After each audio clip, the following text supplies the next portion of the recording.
Welcome back to my channel. My name is Paris, and if you haven't already, I would encourage you to check out my intro video so you can learn a little bit more about me. So today I'm going to be starting a series where I go over the many life lessons that I've learned over the past decade from age 17 until now. And I think this is the perfect time for this type of video because I'm actually soon approaching my 28th birthday. So I kind of wanted to leave this in the past as sort of a gift, and I hope that this gives you all a lot of value. So jumping right in, appropriately enough, I want to discuss the first lesson that I learned at the age of 17, which is the releasing of dogmatic thinking. Now, if you don't know, dogmatic thinking is the act of following a set of rules or beliefs no matter what. It is to express opinions or beliefs in a way that they are relayed as truth and not to be doubted. So obviously, listening to that definition, we can sort of agree that this is not something that we kind of want to be living by, but when we look around in our society, it's sort of everywhere. It's in our education system, politics, healthcare, religion. It is literally everywhere. And sort of what happens when we get in this mode of dogmatic thinking, we're sort of shutting off our brains and kind of constraining it to a certain set amount of beliefs, and we're not really giving ourselves a lot of room to experiment with other thoughts or even to really question those thoughts in the first place. And I think this is really interesting because one of the things, or one of the places I like to observe this, is with children. Now, when you're a child, we all know that we kind of grow up and we sort of just adopt what our families have either believed in, whether it's the food, we kind of just assimilate to those cultures. And I don't think that having culture is wrong at all, but I do think that when you're a child, you're being taught things sort of as a convenience to your family so that you're all kind of normal and uniform. And that's something that we find all over the world. People survive by being able to relate to one another. But when it comes to our methods of thinking and the way that we kind of challenge our own thoughts, it can be sort of a limiting thing when we can't grow outside of our certain set of beliefs. So for me, the way that this lesson came about was actually when I was 17, and I kind of grew up in a pretty negative environment, which led me to believe that positive people were actually weird. And it was really because I saw a lot of kids, because we had a magnet program at our high school.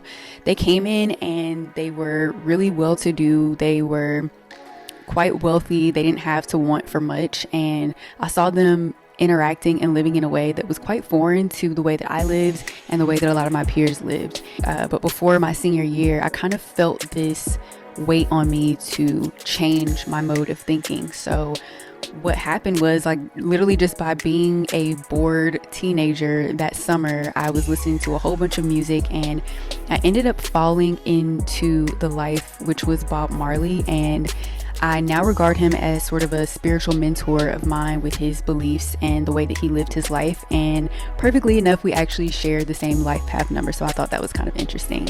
And what I just loved about him was his way of peace and wanting to have community, really believing in humanity and wanting to share with mankind. And I really found a lot of peace with myself in this time, and I think I became a lot more open to other people, became more accepting of the thought of vulnerability. And I can't imagine where I would be today if I was still on that trope of calling happy people lames. That's just so interesting to me, and this is kind of where this showed up.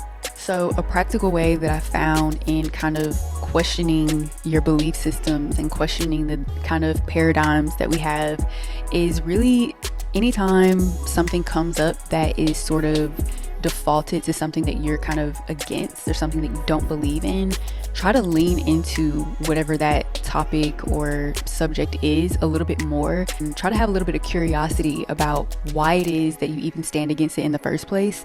And at the very least, you will understand a little bit more about the opposing side, which really is never a loss to you. And I've had to do it honestly several times. I've had to do it with my health. I've definitely had to do it with education. I know a lot of people who are younger than me especially are going to be, over the next several years, questioning the way that they go about education. And I think that that's a good thing, because the more that we can kind of push against ideas, the more solutions we can kind of come up with as a society that help us stay innovative and help us grow and survive when new challenges arise. So yes, that is the first lesson that I learned, questioning dogmatic thinking, and is opening up my mind to different possibilities and different ways of thought that ultimately enrich my life in all areas and allow me to connect with so many different people, even look back at my past self and analyze how far I've come. Okay, so lesson number 2 of this video is the art of experimentation. This is something that I would tell any young person to do. I know that for some of the population, it's kind of a default to pick something and stick to it and kind of ride it out to the end. And that is okay, but I do believe that when you're young, it's really important to dib and dab in a whole bunch of things and just allow yourself to see what can be a new reality or potential for yourself, whether it be in your career, your friendships, your relationships. I definitely experimented with those, different hobbies, activities, it doesn't even matter. This kind of came to me first when I graduated college. I pretty much spent, y'all, like the first year and a half to 2 years just experimenting. I knew that I wanted to be in the creative entrepreneur space, so I literally just threw myself into anything related to that. I learned styling, I learned graphic design, branding, marketing. I picked up a skateboard, I worked as a creative director, I modeled, I got into photography. I did so many different things that were related to pretty much setting me up to any possibility or any avenue that I wanted to stick with later once I had finished this kind of area of my life of experimenting. And so it made it really cool for me to be able to meet a lot of new people, make different connections, and honestly just have something that I could pull out of that a lot of other people that were my same age, if not older, honestly couldn't.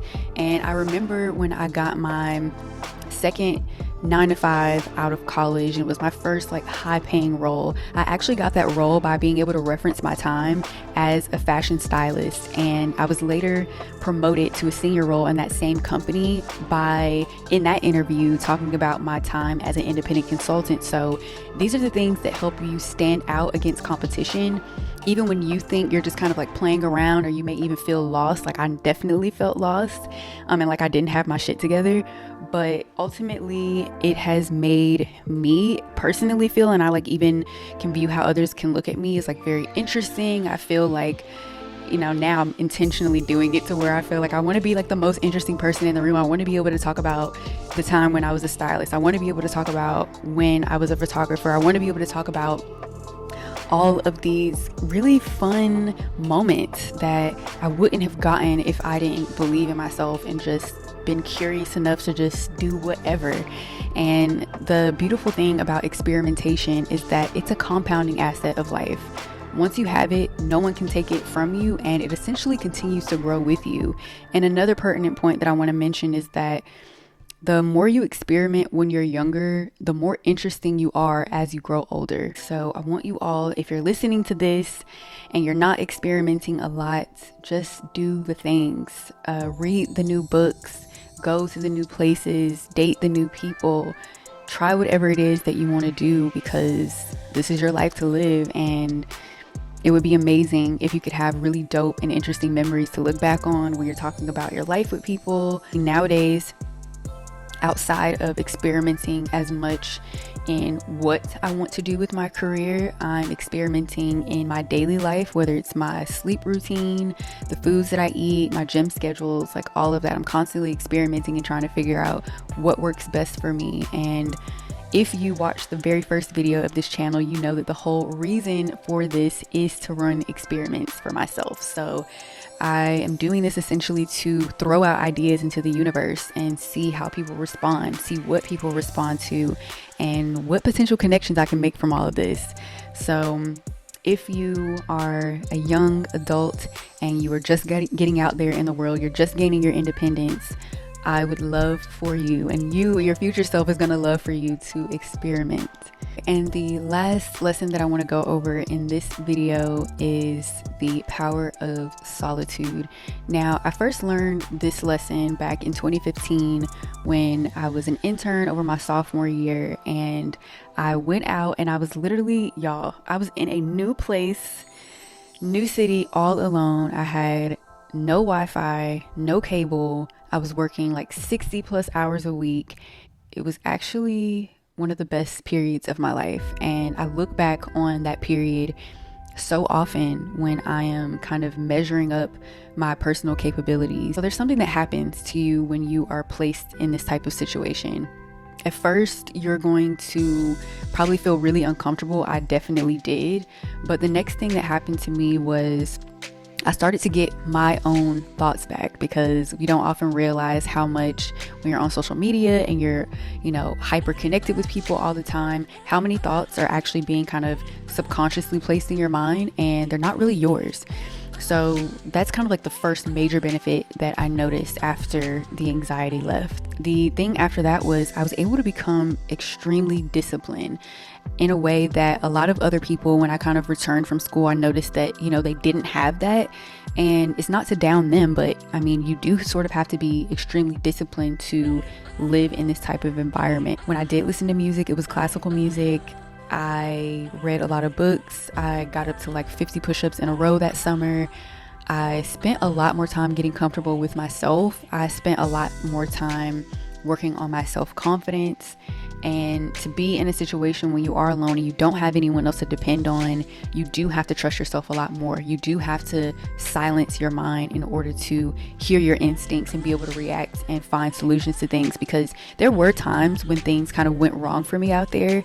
Like, being a female, we know that one of our worst fears is breaking down without having anyone to call for help. And that is exactly what happened to me. By staying on my toes and having faith, I was literally able to kind of just think sharper than I've ever thought before, because again, once you have decided that you are in sort of a survival situation, your instinct is going to kick in, like, we have to make this work no matter what. And that's exactly what happened for me. Along with kind of like this mental sharpness, a level of creativity is definitely unlocked with that level of clarity.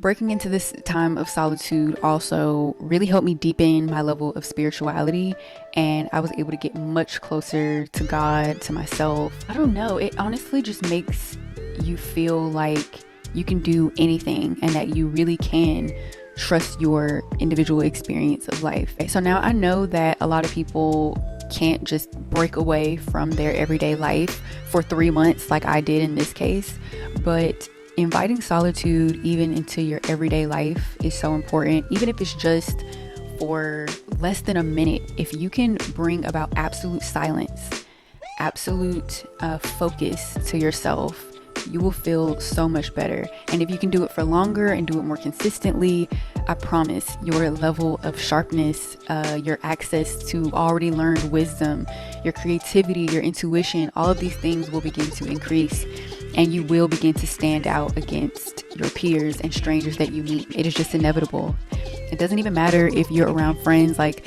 I think on my last trip that I took with friends, like, I made sure that I still had my time for meditation. And I'm like, I have to do this before we go out and have fun. I need to meditate. And just doing little things like that to make sure that you are aligned with yourself and that you can have your own peace of mind and your head on straight in this crazy world that we're living in. It's just so important. Okay, so thank you guys for tuning in. If you enjoyed this type of content, please let me know down in the comments and give this video a like and subscribe to my channel so that you can see the next set of videos that will come out on these lessons. And I hope to see you again soon. Have a great evening.